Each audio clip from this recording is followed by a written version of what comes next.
Hello! Today I'm going to show you how to use OnePractice Mail. Let's say we've just started working with a new client. We've added their details to our practice management software, and now we need to save email correspondence to our document center. We start by opening the email and clicking on OnePractice Mail. Mail will first look for the sender within your practice management data.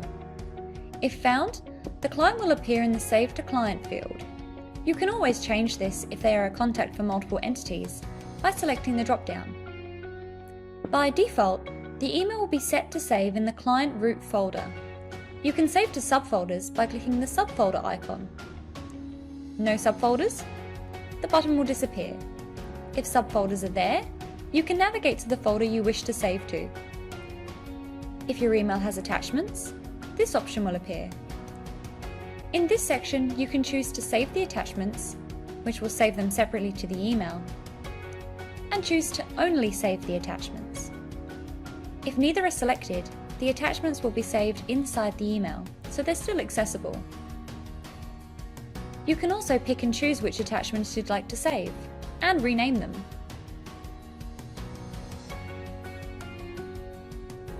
The Save options then allows you to save the sender as a contact in the practice management software. However, this is only available for XPM users. You can also rename the email file.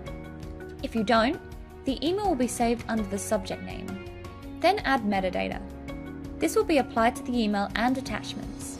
Metadata allows you to tag files with information about the file and can support with search. And save to SharePoint. Depending on the size of the email, it can vary in saving time.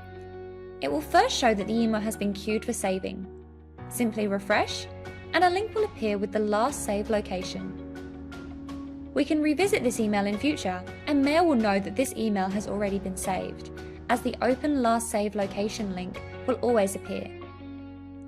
At a quick glance, we can tell if an email has been saved or not, as the saved emails are given a blue category.